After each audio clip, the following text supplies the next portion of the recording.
Notre invité du jour de Matin Première est l'artiste, musicien, plasticien et aujourd'hui écrivain Roland Brival. Bonjour. Bonjour Jean-Marc. Merci d'être avec nous. Vous venez de publier chez Mercure de France votre dernier livre intitulé Sato-san, le maître des corsets. Un roman magnifique dans lequel on se laisse très facilement emporter. Dès les premières pages, l'histoire est surprenante, voire inédite, de la rencontre avec un homme à l'apparence blâne, banale, en plein cœur du Barbès parisien, mais avec un passé complètement fou.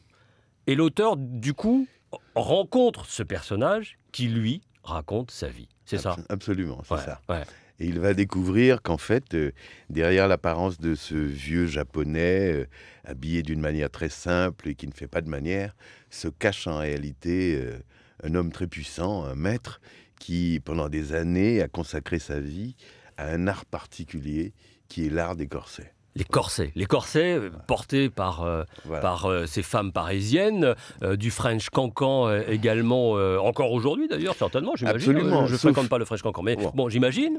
Sauf que la démarche que cet homme a entreprise au niveau des corsets n'a rien à voir avec ce qu'on imagine être un corset en Occident, j'allais dire, tout simplement, parce qu'il y applique la philosophie, le raffinement, l'esthétique japonaise, et que tout à coup, ça va devenir un objet qui prend une signification extrêmement importante. Et avant cela, c'est sa mère qui l'initie. Tout à fait. Lui, il est gamin, il raconte son histoire, il est gamin, et au milieu très modeste. Oui, et c'est sa mère qui a cette maîtrise. Tout à fait. On va avoir droit d'ailleurs au récit de cette enfance, pendant laquelle, je veux dire, sont des situations à la limite qui sont universelles. Je me rappelle encore qu'en Martinique, j'avais une de mes tantes qui faisait de la couture. Quand j'allais la voir, je voyais passer les femmes qui venaient, qui allaient se changer. Voilà, derrière un paravent. C'était absolument prodigieux. Et le petit Roland essayait de voir ce qui s'y passait derrière ce paravent. Et c'est ce qui se passe chez ce jeune. Chez cet homme. Sauf que où il va découvrir en fait quelque chose auquel vraiment il ne s'attendait pas. Alors, le corset au Japon, c'est pas évident. Non, ça arrive comme ça, après la Première Guerre ? Parce qu'en réalité, il n'y a pas de tradition sur le corset au Japon. Et en fait, c'est arrivé par accident. Disons qu'une amie de cette couturière est allée faire son voyage de noces à Paris. Son mari découvre les corsets. Il trouve ça formidable. Sublime, de retour au Japon, excitant, il ne veut plus voir sa femme qu'habillée en corset. Et donc, il faut bien qu'elle trouve quelqu'un pour lui en faire. Et c'est comme ça que ça démarre. Et sa mère devient donc, du coup, celle qui fabrique les corsets pour ces femmes de la haute société japonaise. Voilà, sa réputation s'étend de plus en plus, si bien que des femmes absolument différentes, de tout milieu et souvent extraordinaires, parce qu'avec une personnalité particulière, débarquent dans cette maison modeste. Et ce gamin est là à les voir passer. Et il ne sait pas au début ce que sa mère fait. Il essaie de comprendre. Et lorsqu'il le comprend... Il imagine que c'est de la couture, enfin il y a un truc... Pour lui, c'est des kimonos. Mais sans plus, quoi. Oui, c'est des kimonos, voilà, tout à fait. Parce qu'on est dans ce Japon de l'après-guerre, tout à fait.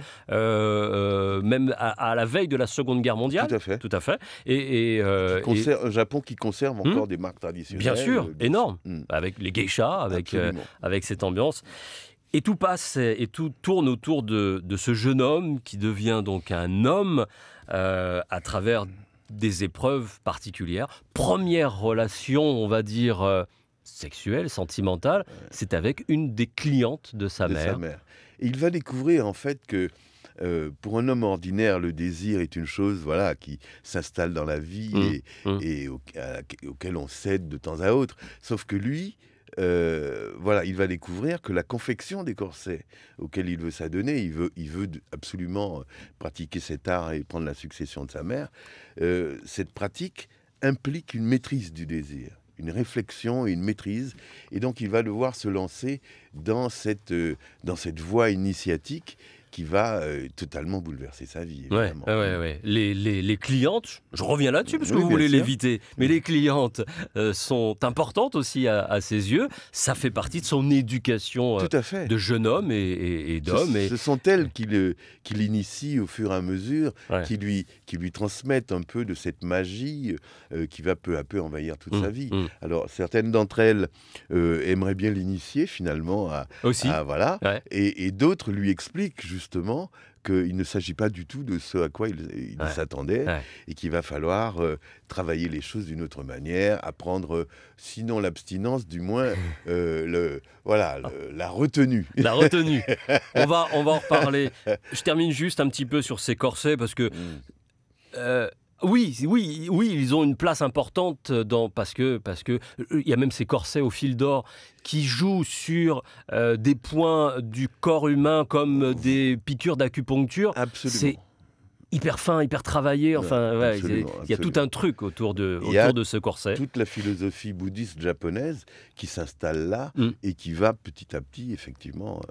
Je n'ai pas pu m'empêcher, en lisant votre livre, Roland Brival, de me dire, vous l'avez rencontré.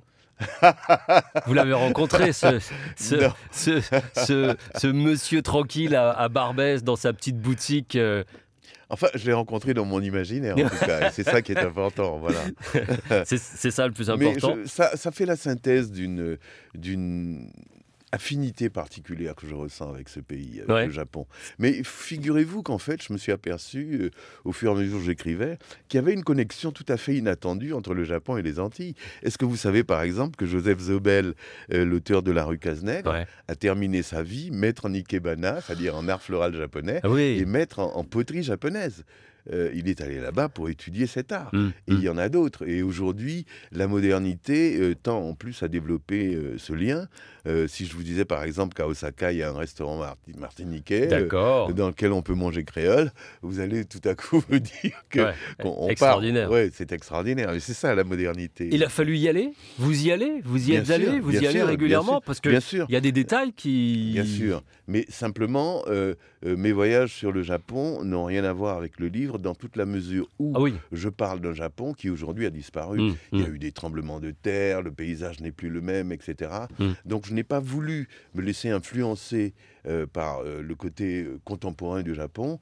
J'ai voulu plutôt essayer d'imaginer, à partir des sources diverses qui m'étaient proposées, d'imaginer donc ce Japon de l'époque, en quelque sorte. Alors il y a le travail, il y a le parcours de cet homme, il y a cette passion, on va y revenir, autour de la fabrication. Il devient donc un spécialiste, il prend la relève de sa mère. Mais il y a tout le côté philosophie japonaise. Et j'aurais bien voulu, on a repéré un petit passage, Oui, parce qu'il s'agit d'une initiation, effectivement. Faire le corset, c'est une chose, mais il faut avoir l'intention qu'il y a derrière pour que cet objet puisse atteindre la dignité, la force, la beauté que l'on cherche. Donc, extrait de quelques lignes du roman de Roland Brival. Au fond, lui déclara-t-il un jour, vous aimeriez savoir à quoi peut bien servir le temps qu'il nous est donné de vivre sur Terre, et quel serait le meilleur moyen de l'employer.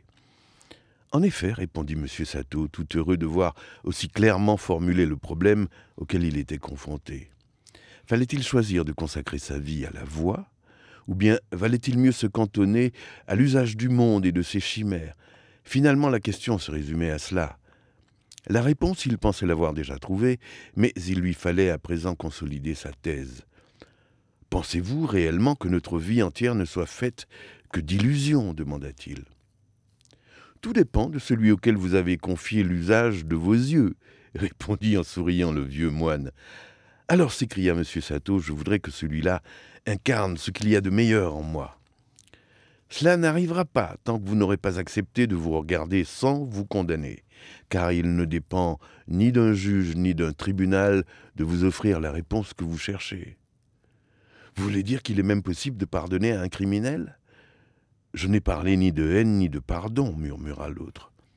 Nous faisons pourtant tous des efforts, soupira M. Sato, laissant échapper une pointe de dépit.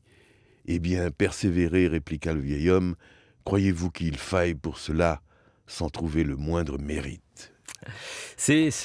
On y retrouve, c'est ça, on est dans l'esprit de la philosophie japonaise, bouddhiste Tout à également. fait. Il y a une autre une remarque, je crois que c'est le moine aussi qui dit « Casser l'œuf avec un marteau ne change en rien le goût de l'omelette Oui. ». J'ai trouvé ça sublime. Sublime.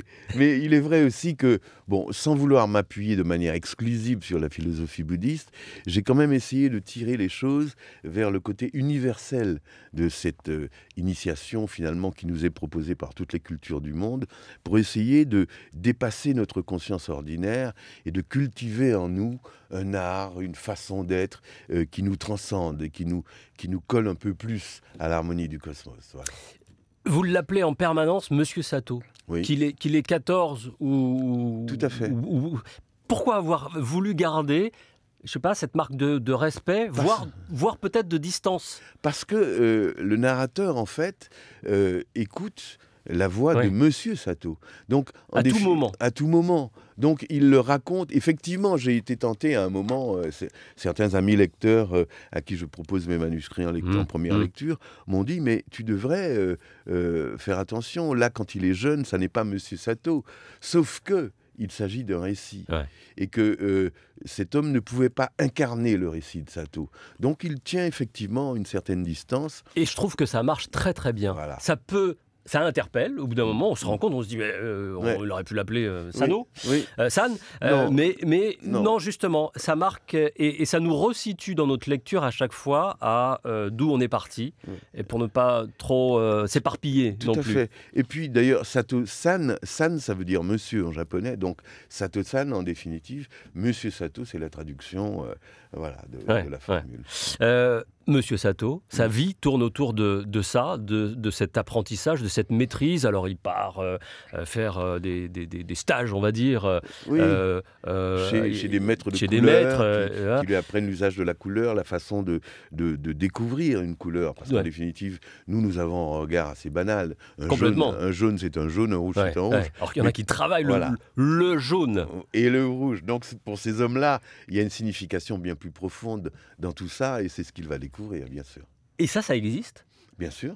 Oui, ça existe. Parce que du coup, on est toujours dans ce moment où on se dit, il a dû avoir des infos, il y a des choses trop précises, et ça existe. Ça existe absolument. C'est, disons, voilà, grosso modo, c'est ce qu'on appelle dans ces cultures-là la maîtrise des choses. Et pour chaque forme d'art, il y a une manière particulière de s'y installer, comme la calligraphie. La calligraphie, c'est pas apprendre l'orthographe et apprendre à écrire, c'est apprendre à se projeter entièrement, projeter sa conscience, son corps, sa vie dans le travail qui est appliqué sur le papier, de ces lettres qu'on installe et qui témoignent de vous.